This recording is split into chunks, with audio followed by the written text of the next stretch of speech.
Welcome guys, welcome to एफजन academy. तो आज हम जो अपनी जो सेकंड ग्रेड के लिए आरपीएससी की चल रही है क्लासेस, उसके थर्ड लेक्चर में आए हैं। तो आज हम लोग आपको जो मात्रक पढ़ा रहे थे उसी का आगे का पार्ट बताते हैं। तो कल की क्लास में हमने क्या देखा था कि जो कौन कौन सी मापन की इकाइयाँ जैसे सीजीएस, एफपीएस, एमकेएस, तो उन सब के बारे में बताया था। और उसके बाद में अपन ने जो मात्रक की इकाई देखी थी वो थी एसआई। तो एसआई जो प्रणाली है, जो स्टैंडर्ड जो इंटरनेशनल प्रणाली है, ये शायद लगभग 1971 के आसपास आई थी। 1971 में आई थी ये एग्जैक्ट, हाँ 1971 में। तो एसआई प्रणाली का विकास कब हुआ था? सन 1971 में। तो इसका काम क्या है एसआई प्रणाली का? एसआई प्रणाली का काम है कि जो मात्रक और मापन की जो स्टैंडर्ड, पूरी दुनिया के लिए जो एक स्टैंडर्ड इकाई है, वो सबको परिभाषित करना और उन सबको डिफाइन करना, सबको परिभाषित करना कि भाई इस चीज़ का ये मात्रक होगा, इस चीज़ का ये मात्रक होगा। तो ये काम है इसका। तो बाद में इसी के हिसाब से ऐसा इकाइयों को पढ़ा। तो अभी अपन देखते हैं सारी कौन कौन सी ऐसा इकाइयाँ जो अपन को पढ़नी है यहाँ। वो ऐसा इकाइयों में देखना, तो जो ऐसा ही इकाइयाँ मात्रक की, तो अपन ने कल भी थोड़ा बहुत देखा था कि जितनी मात्रक की इकाइयाँ हैं उसको अपन जब एक निकालने के लिए देखें कि कैसे ज्ञात करें, तो इन्होंने इसको दो तरीके में बांटा है। जो मेन है 7 इकाई, इनको मूल राशि बोलते हैं।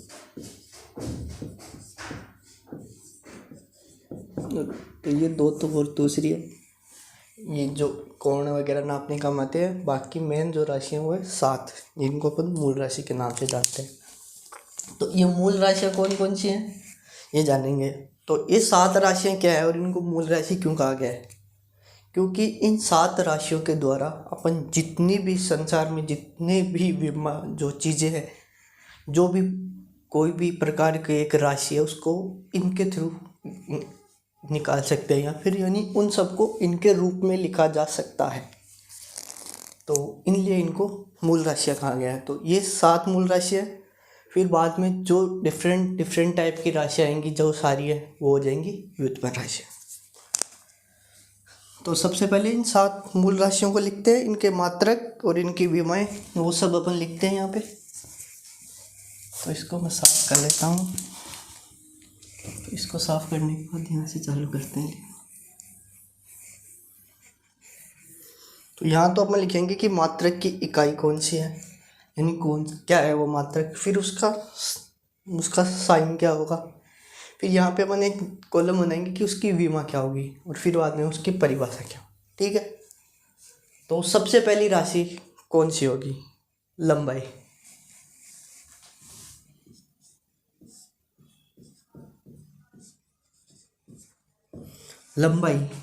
लंबाई को अपन किस में लिखते हैं?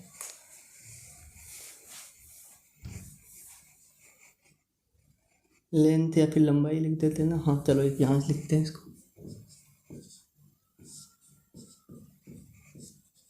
इसको अपन लिखते हैं मीटर में, एम से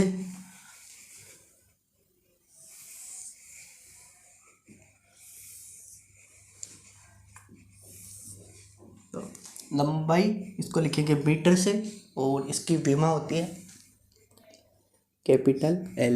विमा के बारे में आगे चर्चा करेंगे कि हर चीज़ की विमाएँ और या उनको विमे रूप में कैसे लिखते हैं। यहाँ पे अपन साथ में ये एक बार इनकी विमाएँ लिख देते हैं कि लंबाई की एल है ये, ताकि एक सारणी की तरह बन जाए शायद। तो सबसे पहले जो ऐसा इकाई आती है वो होती है लंबाई है। इसको किस में नापा जाता है? इसके मापन की जो इकाई क्या है वो है मीटर, एम से इसको डिनोट किया जाता है, और इसका जो विमा है वो एल होती है। और फिर बाद में यहाँ आएंगे इनकी डेफिनेशन, परिभाषा।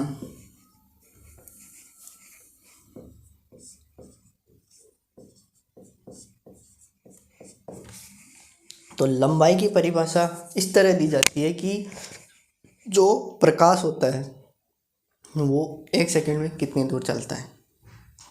जनरली अपन बोलते हैं कि प्रकाश की गति होती है 3 लाख किलोमीटर पर सेकंड। वो 1 सेकंड में 3 लाख किलोमीटर चला जाता है।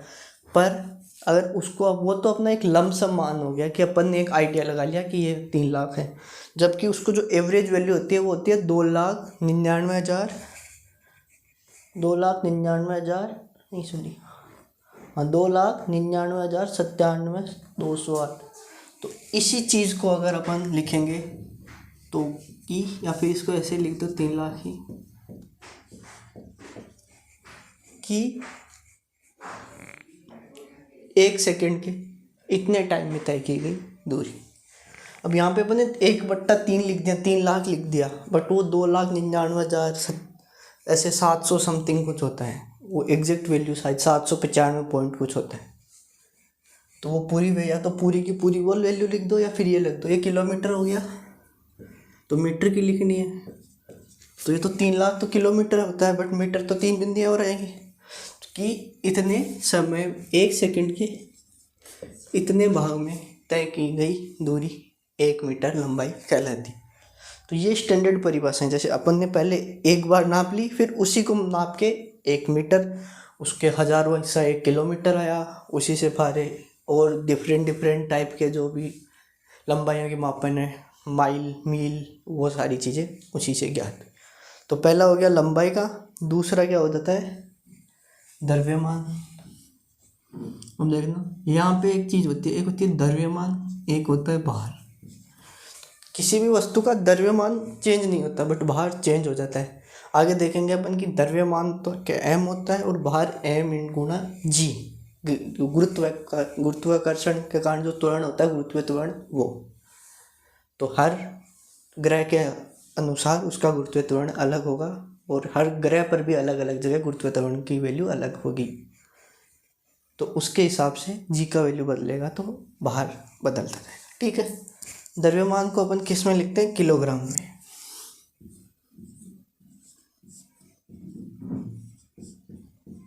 किलोग्राम में लिखते हैं, केजी से रिप्रेजेंट करते हैं, और इसकी विमा होती है एम, मास। द्रव्यमान को मास बोलते हैं हिंदी में, तो एम ले लिया। लंबाई को लेंथ, तो एल, तो वहाँ से आती है। तो द्रव्यमान के लिए इन्होंने क्या बोला कि द्रव्यमान के लिए दो परिभाषाएं दी जाती हैं। एक तो 2018 से पहले की परिभाषा है, तो वो तो ये दी जाती थी कि जो मापतोल ब्यूरो है, यूरोप के अंदर है कहीं, तो वो मापतोल ब्यूरो के अंदर जो एक फिक्स रखा हुआ है सीजीएम, और उनका बना हुआ कौन सी धातु का है, सही सीजीएम नहीं, दूसरी है, तो उसे एक धातु का गोला बना के रख रखा उन्होंने, उसका द्रव्यमान से उन्होंने वो नाप दिया। पर अब इसी परिभाषा को चेंज करके एक दूसरे रूप में बोलते हैं कि ये, तो उस दूसरे रूप में क्या बोलते हैं कि जो एच जी होता है ना, जो प्लांक के कांस्टेंट, उसके द्वारा इसकी वैल्यू ज्ञात की जाती है। तो यहाँ पे लिखेंगे कि प्लांक कांस्टेंट एच के द्वारा इसकी वैल्यू जो आएगी उसको ही अपन 1 किलोग्राम बोलेंगे। वो h/λ वहाँ से लगा के वो निकालते हैं।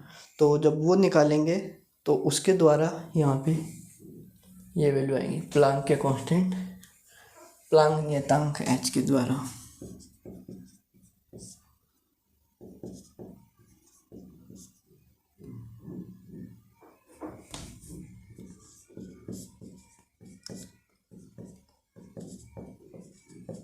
एच होता है, इसकी वैल्यू होती है साहित्य कितनी होती है, एच की वैल्यू 1 कितनी होती है, सॉरी इसकी, तो वो एक वैल्यू होती है यार, कितनी होती है, 6.6 × 10⁻14 है। उसके द्वारा h/λ की फॉर्मूला है। तो वहाँ पे जो लैम्डा होता है वो अपन यूज़ करते हैं एक सीजीएम का, जो आगे अपन देखेंगे सेकंड में भी सीजीएम का लेते हैं, तो वहाँ से लेते हैं। तो अभी देखना, पहले इसकी ये परिभाषा अगर सही देखनी है तो उसके लिए पहले अपन समय देख लेते हैं, फिर देखना ये परिभाषाएं दो सही समझ में आएगी। तो समय का क्या होगा, सेकंड, यहाँ से सेकंड वो ऐसे लिखते हैं, और यहाँ पे देखना वो टाइम का टी आ गया। तो अब इन्होंने सेकंड की परिभाषा कि 1 सेकंड क्या है, उसके लिए उन्होंने क्या किया है, उसके लिए उन्होंने जो सीजियम धातु होती है उसकी एक टाइम में उन्होंने फ्रीक्वेंसी देख ली कि सीजियम धातु से जो निकलती है उसकी फ्रीक्वेंसी होती है, एक बड़ी सारी वैल्यू होती है, वो 10⁸ 8-10 के आसपास होती है। टू बी एग्जैक्ट अगर उस वैल्यू को बोलते हैं तो 9192369127 है, ऐसे वैल्यू है। तो उस वैल्यू को अगर वो वैल्यू लिखना चाहें तो वो भी मैं लिख देता हूँ एग्जैक्ट। तो वो वैल्यू होगी कि जो सीजियम होता है उसकी जो एक मोनोक्रोमेटिक लाइट होते हैं अपन, वो मोनोक्रोमेटिक लाइट में क्या होगा कि एक ही मोनोक्रोमेटिक लाइट होती है कि एक साथ जो एक ही कलर की, जैसे अपनी लाइट होती है जनरली, जैसे ट्यूबलाइट जो वाइट लाइट देती है उसमें 7 कलर होते हैं, तो 7 कलर की जगह ओनली एक कलर की लाइट लेंगे सीजियम की, और उसके अकॉर्डिंग क्या करेंगे, तो उसकी जो सीजियम 133 है उसकी अपन ने लाइट ली, फिर एक फ्रीक्वेंसी होती है जो ये होती है, ये याद रखने की ज़रूरी नहीं है, बस ये पूछ लेते हैं कि किससे नापते हैं, तो सीजियम 133 की जो फ्रीक्वेंसी होती है उसके अकॉर्डिंग आवृत्ति होती है, उसके नियतांक से ये चीज़ें नापी जाती हैं। तो अब इस चीज़ से अपन बोल देंगे कि जैसे ये इतनी हर्ट्ज है उसकी आवृत्ति, तो बोल देंगे कि जो सीजियम के जो प्रकाश निकलेगा वो इतनी बार अपनी घूम लेगा, आवर्ती कर लेगा, तो ये आवर्ती करने में उसको जितना टाइम लगा उसी को क्या बोल देगा, ये 1 सेकेंड। तो ये 1 सेकेंड की परिभाषा आ गई। फिर इसने क्या किया, इसी 1 सेकेंड की परिभाषा को यहाँ ले लिया कि यहाँ से जितना टाइम लिया उतने टाइम में अगर ये 1 सेकेंड पूरा हो गया, उसको अगर उस इससे 1 सेकेंड का इतना हुआ हिस्सा में प्रकाश जितनी दूरी तय करेगा उसको अपन 1 मीटर बोल देंगे। फिर बाद में यहाँ से एच की वैल्यू आ जाएगी, hc/λ लगा के यहाँ से एनर्जी वगैरह यूज करके इसका फॉर्मूला आ जाएगा प्लांक नियतांक से। ये द्रव्यमान वाला थोड़ा बड़ा होता है, तो यहाँ पे आगे हम बताए थे नहीं, इसको बाद में बताएंगे आगे जब आपको अच्छे से पूरी चीज़ों की समझ में हो जाएगी, तो इसकी परिभाषा मैं आगे फिर से बता दूंगा कि कैसे निकालना है पूरा, यहाँ बताऊंगा तो आपको पूरी समझ में नहीं है। तो फिर ये हो गया, उसके बाद में अपन क्या लेते हैं, धारा। देखना ये तो तीनों वही हो गया ना, FPS, MKS, AGS सारी वही। अब लेते हैं विद्युत धारा। तो विद्युत धारा क्या है, विद्युत धारा को अपन किस में नापते हैं, विद्युत धारा को अपन नापते हैं एम्पियर में।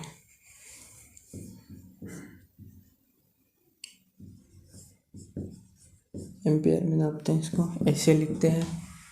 अब यहाँ तो इसको ए से लिख दिया, यहाँ कैसे लिखेंगे, तो इसका एम्पियर का यहाँ भी ए आता है। और अब इसकी परिभाषा कैसे देंगे, तो इसकी परिभाषा के लिए आप क्या यूज़ कर लो कि 1 एम्पियर क्या होता है, अगर 1 कूलम आवेश एक जगह से इतने टाइम में निकला तो उसको अपन क्या बोल देते हैं, 1 एम्पियर। कि अगर 1 कूलम आवेश एक तार से अगर 1 सेकेंड में 1 कूलम आवेश किया तो करंट 1 एम्पियर होगी, क्योंकि I=Q/T होता है ना।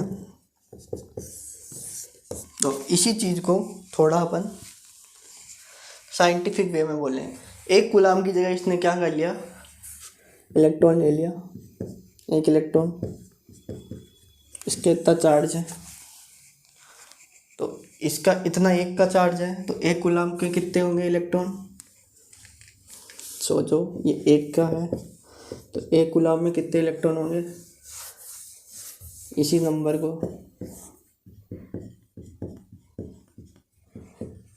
अगर इतने इलेक्ट्रॉन ले लें अपन तो इनका चार्ज क्या हो जाएगा, ये इसी को चार्ज से करेंगे तो 1 कूलम आ जाएगा। तो बोलेगा कि किसी तार से अगर 1 सेकेंड में इतने इलेक्ट्रॉन जा रहे हैं 1 सेकेंड में, तो उसके अंदर धारा कितनी होगी, 1 एम्पियर। तो ये विद्युत धारा की परिभाषा आ गई। द्रव्यमान, लंबाई, द्रव्यमान, समय, धारा आ गई। तो ये मैकेनिक्स का हो गया पार्ट, ये इलेक्ट्रिसिटी का। अब जो है 7 है ना, ये 4 हो गई, अब 3 और आएंगी। तो 3 कौन कौन सी और आएंगी, तो एक और रखते हैं अपन उष्मागतिकी ताप, या फिर सिंपल टेम्परेचर बोल लो, ठीक है। तो उष्मागतिक ताप क्या हो गया कि जो टेम्परेचर, जैसे ये मैकेनिक्स का पार्ट आ गया, ये इलेक्ट्रिसिटी का आ जाएगा, तो ये हीट की कि जो भी जितना भी अपन ताप है भौतिकी पढ़ेंगे वो तो सारी, उसमें भी तो एक तो चाहिए ना, क्योंकि ताप को वो चीज़ों के साथ कंटेंट, तो इसके लिए इसको अपन नापते हैं केल्विन में, कैसे डिनोट होता है देखना। इसमें भी एक केल्विन था, एक फ़ारेनहाइट है, एक सेंटीग्रेड है, तो यहाँ भी 3 हो गई थी ना, तो फिर केल्विन को स्टैंडर्ड किया है। तो अब केल्विन है, के है, तो यहाँ पे टेम्परेचर को भी कैसे लिखते हैं। तो अब देखना इसका क्या है, इसकी परिभाषा क्या है कि जो 0 डिग्री होता है पानी का एक एटमॉस्फेयर पे जब पानी जमता है, तो इसकी क्या होती है कि 0 एटमॉस्फेयर पे पानी जमता है तो उसका टेम्परेचर होता है 273.15 kelvin equal to 0 degree Celsius. तो एक परिभाषा तो ये थी कि अगर 0 की परम ताप से 0 ताप के बीच जितने भी मान हैं उसको अगर 273.15 टुकड़े कर ले तो जो एक टुकड़ा बचेगा वो 1 केल्विन कहलाएगा। तो ये परिभाषा, एक परिभाषा तो ये है। एक एनसीईआरटी में इसकी दूसरी परिभाषा भी दी गई है, वो भी बता देते हैं। तो इन्होंने क्या बोला है कि केल्विन संकेत ऊष्मागतिकी ताप का ऐसा ही मात्रक है, ये बात तो हो गई। इसकी परिभाषित को इसने बोल्ट्जमान नियतांक के साथ किया है, वो एच और लेमडा के रूप में। तो यहाँ पे इन्होंने जो बोल्ट्जमान नियतांक के होता है, आगे अपन देखेंगे जब भौतिक विज्ञान पढ़ेंगे तो वहाँ पे इन्होंने एक और मेथड बताया। जैसे इसका एक कॉम्प्लिकेटेड मेथड होगा, एच अपॉन लेमडा से मास निकालेंगे। यहाँ पे भी एक के की इक्वेशन बनेगी, के थीटा, उनमें वो आगे देखेंगे बट टेम्परेचर चेंज कैसे होता है पानी का, ये सब स्पेसिफिक हीट। तो वहाँ पे इन सारी चीज़ों को यूज़ करके एक नई परिभाषा और दी है। बस इतना याद है यहाँ पे अभी तक, इतना लिखिए कि बोल्ट्जमान नियतांक से परिभाषित किया है।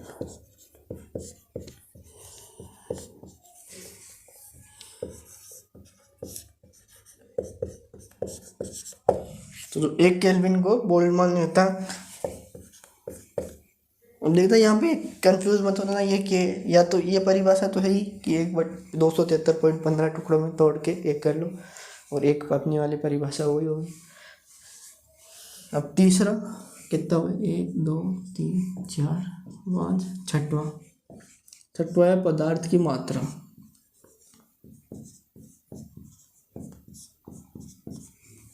पदार्थ की मात्रा क्या हो गई, पदार्थ की मात्रा मतलब किसी भी पदार्थ की देखना कि वो कितना है, तो उसके लिए मोल है ये।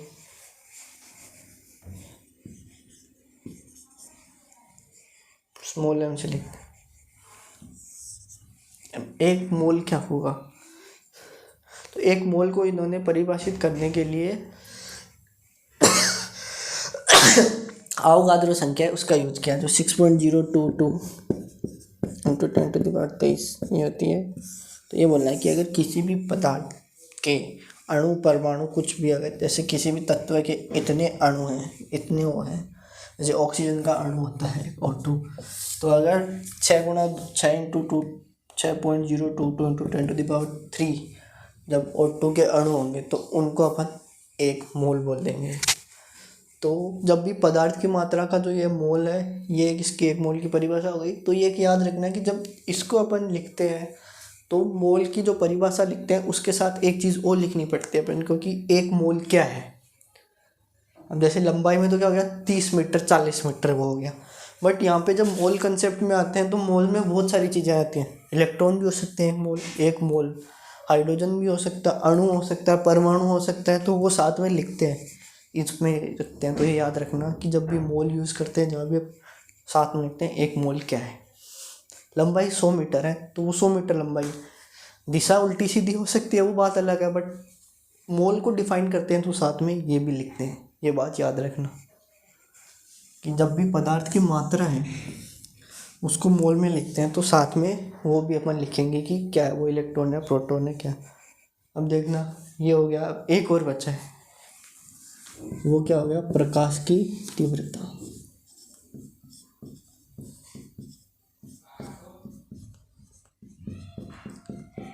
अब प्रकाश की तीव्रता क्या होती है, इसको लिखते हैं कैंडेला।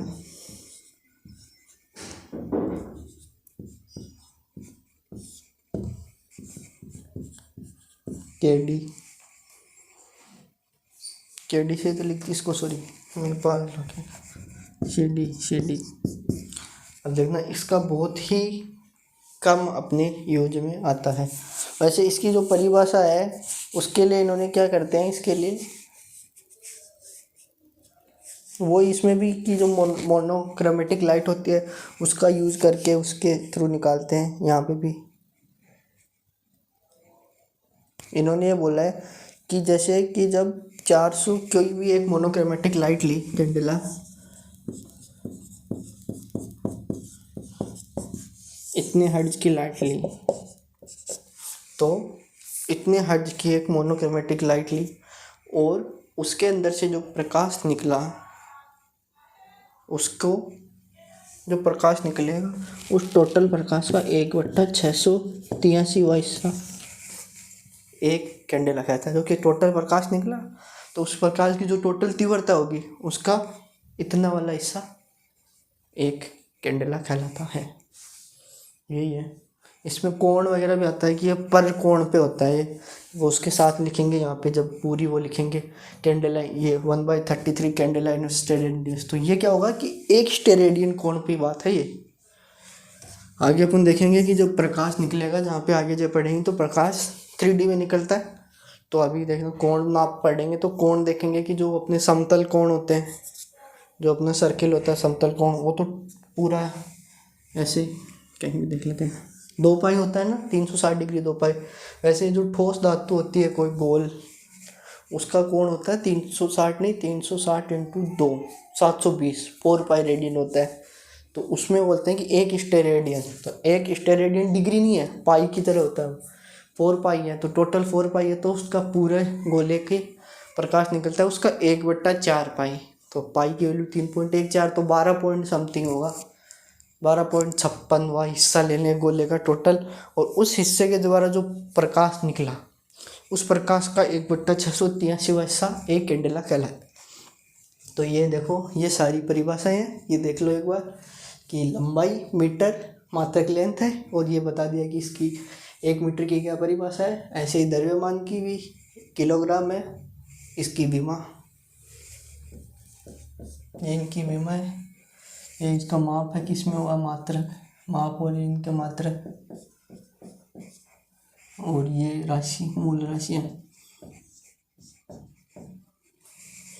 तो ये मूल राशियाँ 7 आपकी माप तो ये हो गई बता दी। ये ऐसे ही समय क्या हो जाएगा, सेकेंड टाइम चीज़ें हमसे बताने। ये डेटा याद रखने की नहीं है, बस आपको पता होना चाहिए कि हाँ भाई इसको लेंथ से निकालते हैं, इसको प्लांक कांस्टेंट आगे एच का h/λ लगा के फॉर्मूला उससे निकालते हैं। जो समय होता है वो सीजिया 133 से इतनी हर्ट्ज की फ्रीक्वेंसी वो टोटल आएगी, तो उतने हर्ट्ज में कितना टाइम लेगी, उस टाइम को 1 सेकेंड बोलेंगे। विद्युत धारा के लिए ये या तो ये देख लेना कि 1 कूलाम आवेश 1 सेकेंड से कहीं से गुजरता है तो 1 एम्पियर करंट होगा। तो अब 1 कूलाम को क्या बोलेंगे कि इतने इलेक्ट्रॉन होंगे, क्योंकि 1 इलेक्ट्रॉन का आवेश इतना हो गया तो इससे डिवाइड कर देंगे तो 1 कूलाम आ जाएगा इसको। फिर आ जाएगा उष्मागतिकी ताप, तो उष्मागतिकी ताप की भी बता देंगे, 273.15वां हिस्सा होता है। या फिर आगे बोल्ट्जमान नियतांक कैसे बता दें, पदार्थ की मात्रा के लिए अवोगाद्रो संख्या बोलते हैं इसको, वो भी लिख देते हैं यहाँ पे, इसको अवोगाद्रो संख्या बोलते हैं।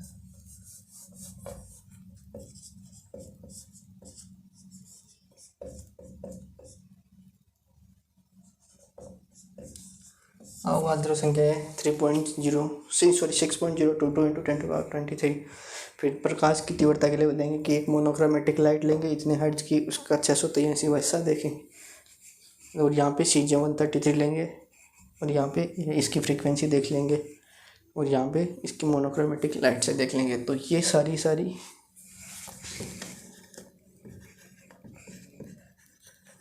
मोनोक्रोमेटिक लाइट होती है एक वर्णीय प्रकाश, यानी एक ही कलर निकलना चाहिए, डिफरेंट कलर का नहीं होना चाहिए। ठीक है गाइस, तो ये हो जाएंगे अपनी सातों की सातों ये। फिर आगे यहाँ पे देखना 2 और चीज़ें बच जाती हैं, वो भी इसके बाद बताते हैं मापन की। ये तो 7 राशि हो गई, मैंने 7 + 2 लिखे थे ना, तो वो 2 राशियाँ क्या हैं, वो आ जाती हैं अपने कोण नापने के लिए, ठोसों का। किसी भी ठोस कोण को नापते हैं या समतल कोण है उसको नापेंगे तो उसके लिए क्या यूज करेंगे वो देखते हैं। देखना इन परिभाषाओं का अगर आप एनसीईआरटी में देखोगे तो बहुत गंदे तरीके से उन्होंने जो एक स्टैंडर्ड है परिभाषा है वो लिख रखी है। उन्होंने गंदी तो नहीं बोल सकते, उनको थोड़ा लाइक ये बोल सकते हैं कि समझ में नहीं आएंगी इजीली आपको, क्योंकि वो साइंटिस्ट ने परिभाषाएं लिखी है और उन्होंने ऐसी की ऐसी लिखी है, बता नहीं रखा कि उनमें हाँ भाई ये हो रहा है। तो अभी नेक्स्ट देखते हैं आगे अपन कि जो ठोस हैं उनके कोण। तो अब देखना दो इसमें दो कोण आते हैं, एक तो अपन नापते हैं रेडियन में, एक नापते हैं स्टेरेडियन। द्विविमीय कोण या फिर हाँ 2D लिख देता हूँ।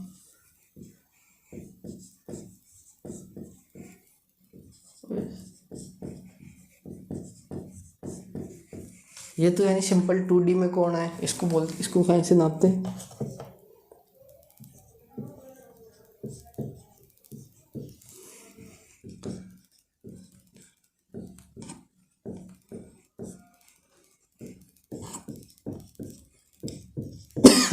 रेडियन को में जो कोण नापते हैं उसको आर से डिनोट करते हैं, जो और दो ये होता है स्टेरेडियन, इसको ऐसा से है। इसकी परिभाषा क्या होगी, ये होते हैं इनकी विमा में अगर कहीं यूज करना है इनको, जनरली इनका यूज विमेय रूप में नहीं होता है, बट कहीं अगर होता हो तो भी एस और एस आर और एस आर लिखते हैं, बट इनका नहीं होता जहाँ तक देखें, बहुत कम जगह है जहाँ इनका यूज होता हो। अपन जो जनरल जितनी भी विमाएँ पढ़ेंगे उनमें अपने को ऐसी कोई विमा देखने को नहीं मिलेगी जो एग्ज़ाम में आते हैं, वहाँ पे उनके विमाओं में रेडियन स्टेरेडियन का यूज होता हो। तो अभी बस देखते हैं कि होती क्या है, एक रेडियन क्या है, एक स्टेरेडियन क्या है। तो एक ये बनानी एक सर्किल वृत्त कि इस बिंदु का ये जो टोटल कोण है ये कितना होता है। अपन पढ़ते आए थे पहले 360 डिग्री होता है। अब इसी 360 डिग्री को जो एसआई रूप में उसमें क्या बोलते हैं, इसको 2 पाई बोलते हैं इसको, कि ये टोटल वैल्यू 2 पाई है। ठीक है, तो फिर क्या होगा यहाँ पे 2 पाई है तो यहाँ पे पाई किसके बराबर हो जाएगा 360/2 80। तो ये अगर टोटल कोण होता है एक सरल रेखा का, अगर इसको रेडियन में लिखना हो तो ये कितना होगा pi radian, 180 degree equal to pi हो गया। तो एक रेडियन कितना हो जाएगा 180/पाई। तो एक रेडियन क्या हो गया कि अर्धवर्त के कोण का पाईवा हिस्सा एक रेडियन कहलाता है। पाई 3.14 रख दो, 22/7 रख दो तो ये 57 पॉइंट समथिंग डिग्री आ जाता है, कि एक रेडियन में वो 57 पॉइंट कुछ डिग्री होता है। आगे निकाल के ये भी देख लेंगे। तो ये होगी एक रेडियन की परिभाषा, क्या होगी 1/1 या फिर वृत्त का 1/2 पाईवा जो हिस्सा होगा उसका द्वारा टोटल कोण है वो एक रेडियन कहलाता है। अब बात करते हैं ठोस की। ठोस बोले तो गोला ले लेते हैं अपन, एक शंकु, जैसे शंकु का कोण नापना है, शंकु कैसे होता है ऐसा,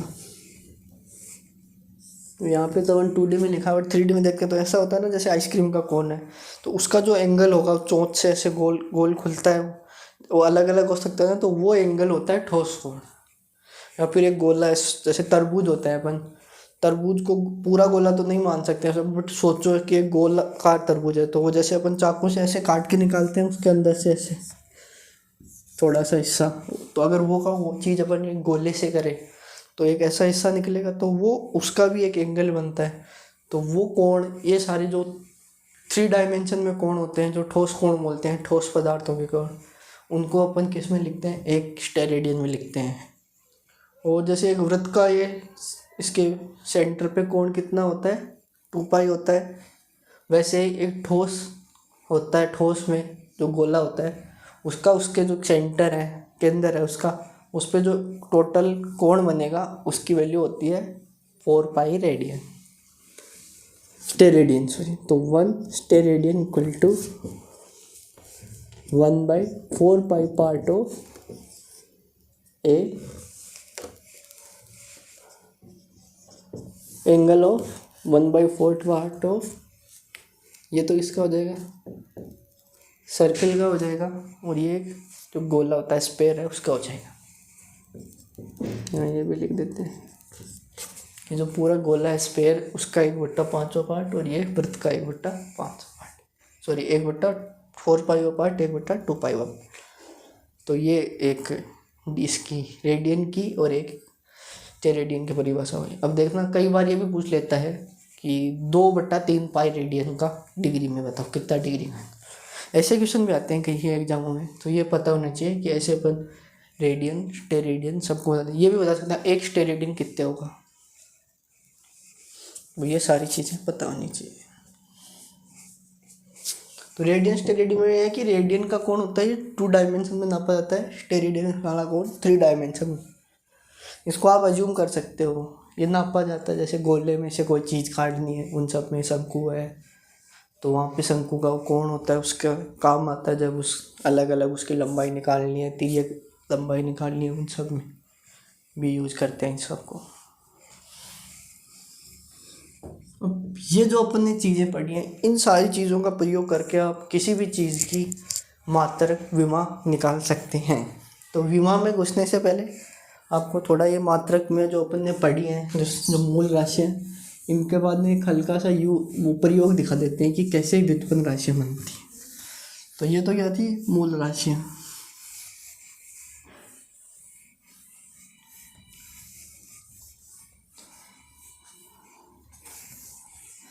मूल राशियों के अलावा और क्या होंगी,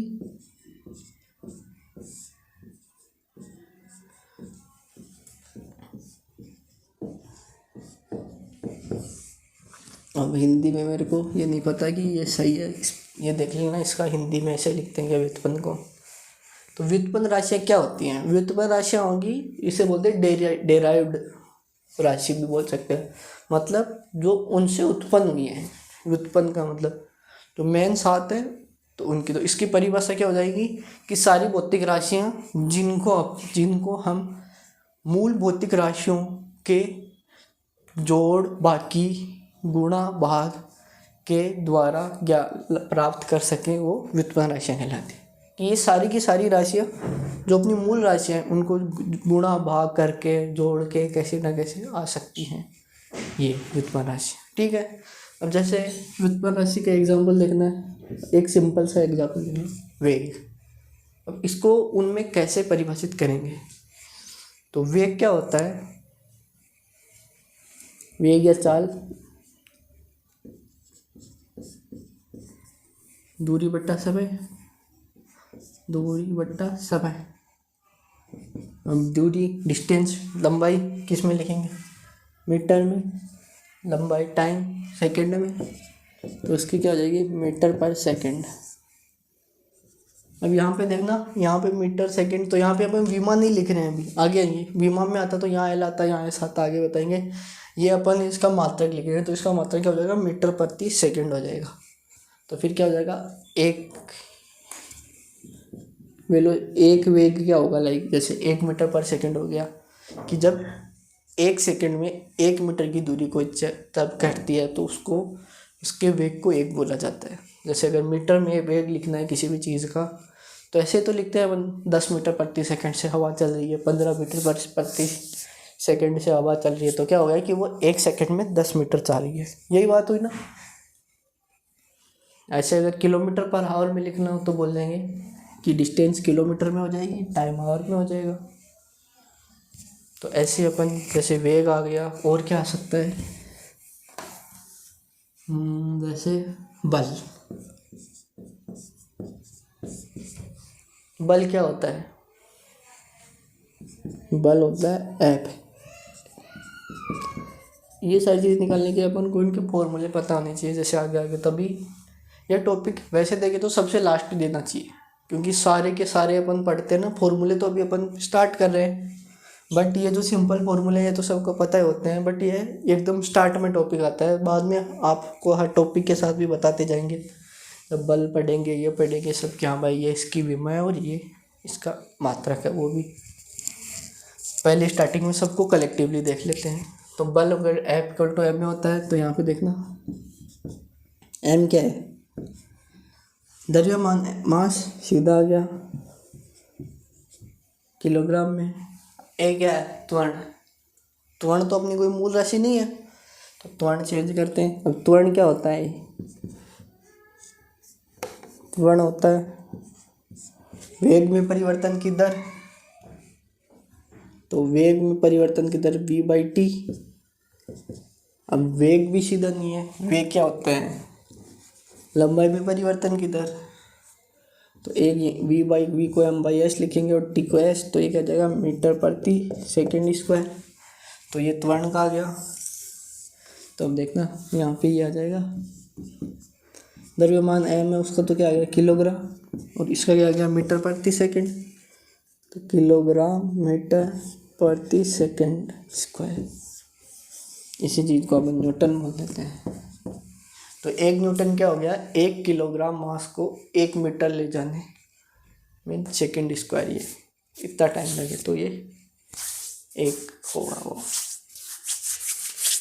एक द्रव्यमान को अगर 1 kg को अगर अपन 1 मीटर प्रति सेकंड का त्वरण दें तो वो बल 1 न्यूटन कहलाता है।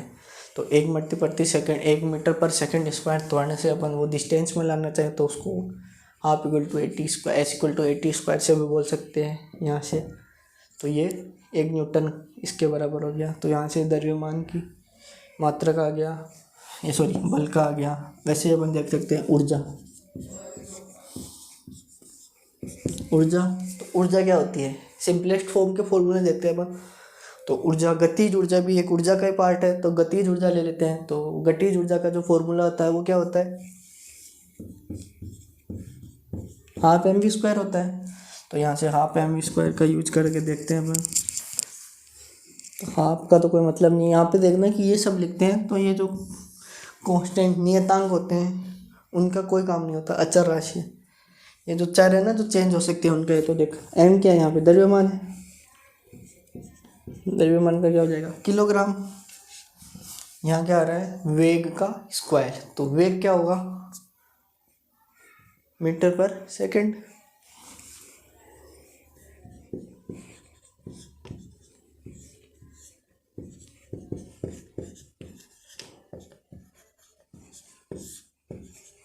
तो ये हो जाएगा 1 जूल, क्या हो गया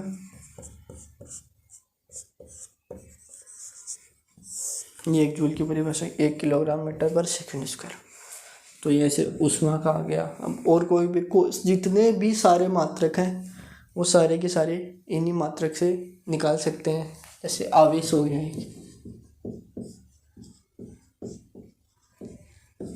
आवेश का मात्रक क्या होगा, आवेश का मात्रक क्या होगा ये बताओ, आवेश क्या है, Q equal to I into t. I क्या होगा एम्पियर, टी टाइम। तो ये इससे आवेश का मात्रक आ गया। ऐसे कैसे सारे के सारे मात्रक और जितने भी हैं। तो मात्रक में अपन को क्या करना है, सीधा उसका फॉर्मूला पता है और ऐसे सारी चीज़ों के मात्रक। कई बार ये क्वेश्चन आते हैं कई बार कि वेग का मात्रक क्या होगा मीटर पर सेकेंड। जैसे बल का पूछ लिया कि बल का मात्रक क्या होगा, तो क्या होगा किलोग्राम मीटर पर सेकेंड स्क्वायर। ऊर्जा का पूछ लिया तो किलोग्राम मीटर स्क्वायर प्रति सेकेंड का स्क्वायर। तो ये तो 3-4 राशियाँ हो गई। अभी 2-4 और राशि का भी निकल के देखते हैं। तो और कौन सी का देखते हैं अपन, पहले इनको करते हैं साफ। और जैसे अपना वोल्टेज विभव हो गया, इलेक्ट्रिक फील्ड होता है, विद्युत क्षेत्र विद्युत का, उन सब कैसे किसी का लेते हैं। तो इन तीनों के अभी ये लिख लो। तो ये सारे और भी जो प्रमुख है उन सारे चीज़ों के बता देते हैं सीधा। और कौन सा है मैन जिन राशियों का पता होना चाहिए यार, सीधा कहीं दिया हुआ मिल जाए तो तुमने ऐसे याद करें। और कौन सी बात होंगी आगे जब बीमा भी लिखेंगे इन सारों की। अभी तो मैं क्या है बता रहा हूँ आपको जो मेन राशियाँ हैं। जब ये पूरा चैप्टर ख़त्म होगा तो लास्ट में आपको सारे के सारे एक साथ लिखा देंगे कि ये भाई नीचे PDF पे दे देंगे कि ये सारे हैं भौतिक राशियाँ हैं, ये इन सारों के मात्रक हैं और यहाँ पे इन सारों की विमाएँ क्या क्या हैं। तो ये पूरा लेक्चर करने से पहले 2-3 और देख सकते हैं। जैसे एक तो देख लिया अपन विभव, विद्युत विभव V या वोल्टेज। अब विद्युत विभव क्या होता है, आगे जाएंगे अपन पढ़ेंगे तो ये होगा के क्यू बाई आर होता है। तो अभी देखना, ये तो के कांस्टेंट है, क्यू आर, तो यहाँ से तो इसकी आएगी नहीं, लेकिन एक जगह अपन और भी देखते हैं इसकी परिभाषा। तो ये क्या बताता है कि जो टोटल ऊर्जा जो बल होता है या फिर ऊर्जा होती है, वहाँ से इसकी परिभाषा निकाली जाती है कि अगर किसी भी वस्तु का जो ऊर्जा है उसको अगर आवेश से अपन भाग दे दे तो विभव आता है उसका। तो इसकी क्या हो जाती है, एनर्जी ई बाई क्यू होता है। तो ई बाई क्यू होगा तो एनर्जी उस ऊर्जा की क्या होगी, अभी अपन ने निकाली थी जो ऊर्जा की, तो सारी सेम होगी, चाहे वो विद्युत ऊर्जा हो, चाहे वो गतिज ऊर्जा हो, चाहे वो स्थितिज ऊर्जा हो, जितनी भी सारी, चाहे वो उसमें ऊर्जा हो, चाहे वो रसायन ऊर्जा हो, कोई सी ऊर्जा हो, अगर ऊर्जा है तो उन सब की विमाएँ एक ही होगी, उनमें कोई डिफरेंस नहीं आएगा कि हाँ भाई ये गतिज ऊर्जा है तो तुम्हारी अलग विमा होगी, अगर तुम स्थितिज ऊर्जा हो तो तुम्हारी नहीं भाई, तुम तो स्थितिज ऊर्जा हो तो तुम्हारी अलग विमा होगी, ऐसा कुछ नहीं है। सारे की विमा सेम होती है। तो विमा ही नहीं, जो मात्रक है वो भी सारे सेम होंगे। तो यहाँ पे देखना, अभी क्या पढ़ा था अपन ने, इसकी क्या थी, एमवी स्क्वायर तो किलोग्राम मीटर प्रति सेकंड स्क्वायर। आवेश की क्या पड़ी थी ये, तो अब देखना, इसको सीधा लिख लो, किलोग्राम मीटर स्क्वायर, 80 था, एक की तो क्या होगी, 80 क्या आ गया सेकंड, तो वहाँ पे एम्पियर प्रति सेकंड हो गया, वो 80 लिखा था, उसको एएस भी कर लेना। मैंने वो गलती से विमा याद थी तो विमा लिख दिया, तो क्योंकि विमा में टी लिखते हैं, यहाँ पे मात्रक लिखना है तो एएस। ये भी याद रखना कि मात्रक है वो ऐसे चलते हैं, विमाओं की जो साथ है उनमें चलेंगे, तो विमा तो चलेंगे जो वी में उनके कांस्टेंट है कि सबके वी में मात्रक हैं उनमें लिखी जाती हैं। और अगर सीधा वस्तु या फिर जो किसी भौतिक राशि का मात्रक लिखना हो तो वो उनकी जो 7 मूल राशियों के मात्रक लिखे थे उनके नाम के साथ में वो, तो क्या हो जाएगा, किलोग्राम मीटर स्क्वायर एम्पियर। देखना नीचे एक सेकंड स्क्वायर और एक सेकंड क्यूब, तो ये विद्युत की होगी मात्रा। अब विद्युत क्षेत्र,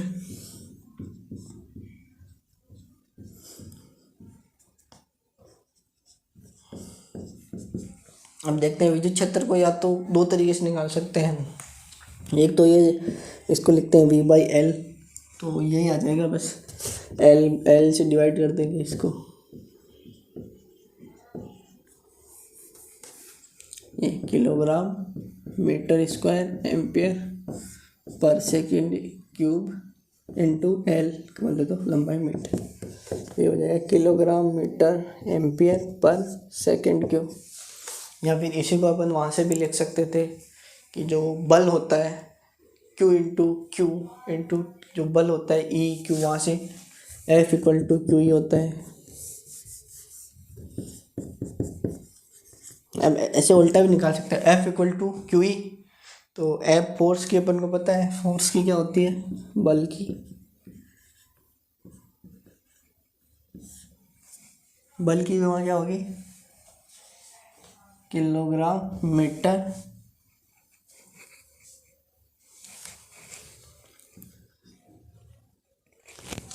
प्रति second square equal to Q, क्योंकि 80 AS इंटू ई, तो वही आ गई, क्या आ जाएगी, इसी नीचे चला जाएगा, तो ये हो जाएगी किलोग्राम मीटर सेकंड स्क्वायर, ये आ गया नीचे।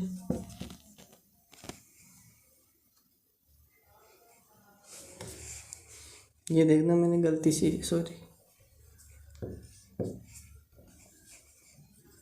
ये नीचे था ना, मैं ऊपर क्यों ले गया, इसको गलती से लिख दिया, तो फिर वहीं से देख के यहाँ हो गया वो यहाँ पे, तभी मैं थोड़ा डाउट में तो आ रहा था, बट मैं सोचा नहीं लिखते, बाद में देखते। तो ये वही किलोग्राम मीटर पर सेकंड क्यूब एम्पियर, ठीक है, सेम है ना। तो एक ही विमा को अगर आप लोगों को अलग अलग फॉर्मूला पता है, अब इसी चीज़ को लंबाई से गुणा कर दो, ये आ जाएगी, 1 मीटर का मीटर स्क्वायर हो जाएगा। तो अगर आपको उसका सूत्र पता है तो उस सूत्र को, एक जो उसका एकदम साधारण सूत्र है वो लिखो, फिर वहाँ से उसको कंपेयर करके उन सारे जो मेन सूत्र है उन सब की विमा लिख लो, विमा या फिर जो भी है वो अपन जो मात्रक पढ़ रहे हैं तो उन सब के मात्रक लिख लो। तो उसको ऐसे बता सकते हैं कि जैसे बल का मात्रक क्या है, वैसे तो न्यूटन है बट अगर ऐसे पूछे तो किलोग्राम, बल का लिखा था ना ये रहा, किलोग्राम मीटर पर सेकंड स्क्वायर। तो ये कुछ तो तुम लोगों को अगर याद होंगे सीधे तो काम आएंगे, जैसे बल हो गई, ऊर्जा हो गई। बाकी जैसे कॉम्प्लिकेटेड वाले होते हैं विद्युत क्षेत्र, विद्युत विभव, रेजिस्टेंस, अलग अलग जो नियतांक आते हैं उनके किसी के, तो वो सारे के सारे आप याद कर सकते हैं सिंपल, इनमें अलग अलग वैल्यू रखें और निकालें। तो अभी ये देखो ये सारे अपने 6-7 मैंने एग्जाम्पल बता दिए। बाकी इसमें तो ये है कि जितनी राशियाँ होंगी सारियों के होंगे। तो अभी जैसे ये सारे होंगे तो एक दिन ये सारे लिखवा देंगे, अभी लिखवा सकते हैं बट अभी क्या है कि अभी अपने पास एक चीज़ है, क्या है ओनली मात्रक। अभी इनकी आगे विमाएँ भी बनेंगी तो पहले थोड़ा विमा का बेसिक ज्ञान दे देते हैं, फिर पदार्थ वो सॉरी है जो सारी राशियाँ उनकी विमा भी निकालेंगे अपन, और सारे ये सारे सूत्र भी लिखेंगे। तो अभी ये सारी जो अपनी मेन राशियाँ हैं उन सब के मैंने बता दिए। नेक्स्ट क्लास में हम आपको विमा बताएंगे कि विमा क्या होती है और विमाओं के क्या क्या उपयोग हैं, विमाओं से अपन क्या निकाल सकते हैं, क्या क्या विमाओं में प्रॉब्लम है, और फिर बाद में सारी जो सारी प्रमुख भौतिक राशियाँ हैं उनकी विमाएँ निकालना बता देंगे कि ऐसे विमाएँ निकलती हैं। जैसे ये अपन मात्रक निकालेंगे फिर विमाएँ और मात्रक लिखा देंगे। So thank you guys, thank you for joining this class. Next class में हम वो विमा स्टार्ट करेंगे। So thank you guys, please share and subscribe this channel. Thank you guys.